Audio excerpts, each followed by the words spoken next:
Hari ini banyak kabar super baik bagi kita semua. Mulai dari momen yang tak tersorot saat Jai Itzes diberi apresiasi karena selamatkan gawang Venezia di menit akhir, serta Jai Itzes yang sekarang kembali viral di Italia. Dan semua berita lainnya seperti Malaysia yang berulah dan AFF yang mulai merugi. Dan berita penting lainnya akan kita ulas tuntas di sini. Jadi pastikan kalian menonton hingga selesai agar tak terlewatkan informasi penting berikut ini.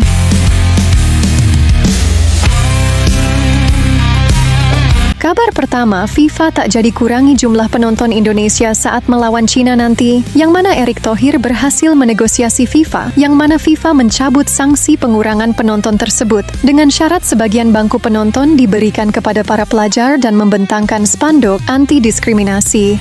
Yang mana Erick Thohir menyetujui syarat tersebut, sehingga Stadion Gelora Bung Karno akan seperti biasa akan penuh lagi. Kabar ini tentunya adalah kabar baik bagi kita semua. Perwakilan dari FIFA juga akan hadir saat laga Indonesia versus Cina 5 Juni nanti. Jadi mari teman-teman kita buat suasana yang mencekam untuk pemain Cina tanpa mengeluarkan kata-kata yang dilarang.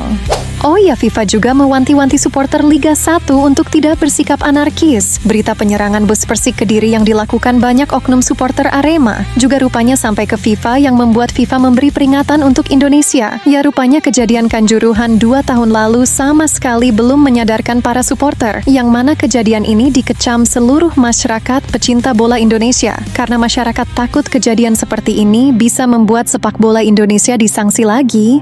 Bahkan masyarakat takut timnas Indonesia yang saat ini sedang berjuang lolos Piala Dunia akan terkena dampaknya. Pihak Arema juga mengatakan bahwa klub Arema berniat meninggalkan Kanjuruhan karena merasa tak dihormati. Tentunya Komdis PSSI juga harus tegas di sini. Gimana menurut kalian, komen di bawah ya.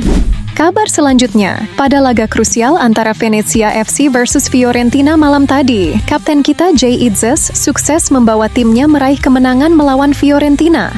Kemenangan ini sementara membuat Venezia keluar dari zona degradasi, yang mana di sepanjang laga Jai Itzes bermain sangat baik menjaga pertahanan.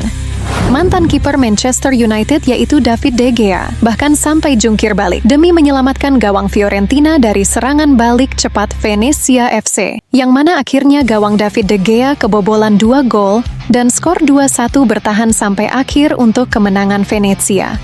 Pada laga ini, Jai Itzes dinilai bak pahlawan oleh para supporter dan pemain Venezia lainnya, mengingat pada penghujung laga yang mana saat itu Venezia masih unggul 2-1 dari Fiorentina. Venezia mendapat gempuran tak ada henti-hentinya dari Fiorentina, yang mana tepat di momen tambahan waktu, gawang Venezia hampir kebobolan sebanyak 3 kali. Beruntung Jai Itzes dan sang kiper yang bernama Raju berhasil memblok bola terus-menerus. Mengingat jika sampai kebobolan tentunya Venezia gagal meraih kemenangan yang sangat berharga ini. Jai Itzes bahkan sempat bersitegang dengan pemain Fiorentina karena pemain tersebut mencoba mengharapkan penalti. Di momen ini kita akhirnya melihat bagaimana jika sang kapten kita Jai Itzes sangat marah. Yang mana saat peluit panjang ditiup oleh wasit, hampir semua pemain menghampiri Jai Itzes dan kiper Venezia dan terlihat sangat bahagia dengan kemenangan ini. Gimana tidak kemenangan ini benar-benar membuka asa? Jai Itzes dan Venezia bertahan di Serie A. 2 laga tersisa yaitu melawan Cagliari dan Juventus akan jadi laga hidup mati bagi Jai Itzes dan Venezia. Like video ini sebagai bentuk doa untuk kesuksesan Jai Itzes dan Venezia bertahan di Serie A, teman-teman.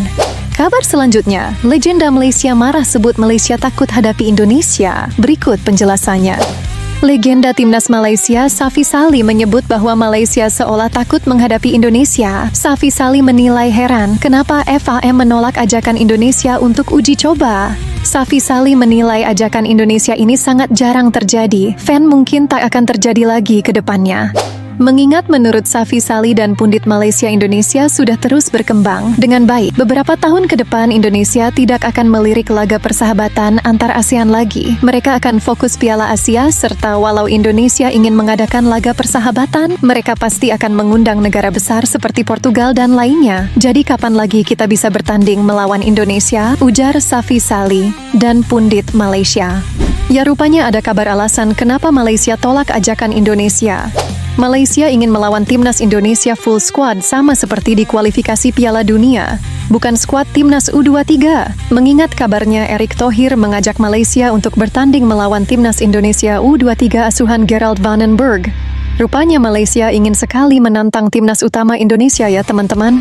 Banyak fans timnas Indonesia meminta Malaysia agar berjuang terlebih dahulu jika ingin melawan skuad utama timnas Indonesia. Malaysia harus lolos Piala Asia 2027 jika ingin menghadapi timnas senior Indonesia. Jangan maunya instan tulis komentar fans timnas Indonesia. Gimana tanggapan kalian, komen di bawah ya. Kabar selanjutnya, jelang laga ASEAN All-Star versus Manchester United, AFF mengaku merugi dan salahkan Malaysia. Begini penjelasannya. Kurang lebih seminggu lebih lagi laga ASEAN All-Star versus MU akan segera dimulai.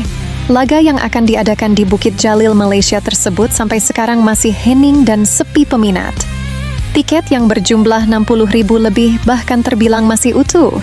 Malaysia dan AFF bahkan belum berhasil menjual 5.000 tiket pun.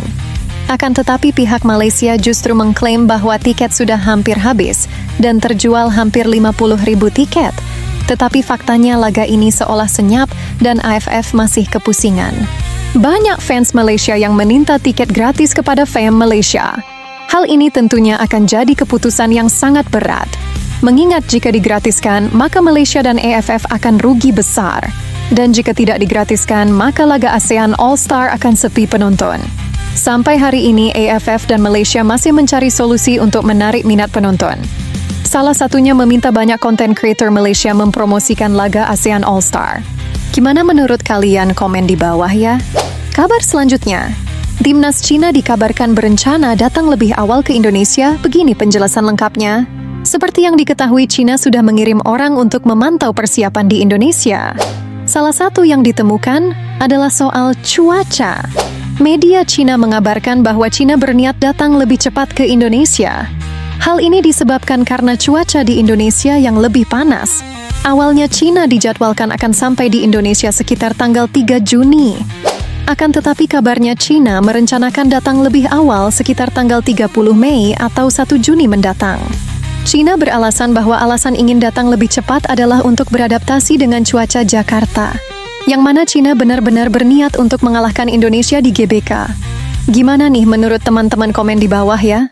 On the green field, we fight strong, with a spirit that won't fade away. United we face every challenge, bringing hope for our beloved land. Ole, ole, ole, ola, Team Garuda, we stand with you. Together we soar up high, towards victory, we won't back down.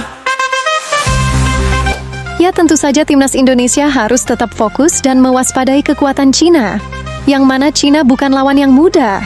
Semoga tim nasional sepak bola Indonesia bisa menang melawan Cina. Komen dukungan kalian di bawah ya, dan pastikan kalian sehat selalu agar bisa terus mendukung timnas Indonesia. Sampai jumpa di video selanjutnya. Terima kasih sudah menonton.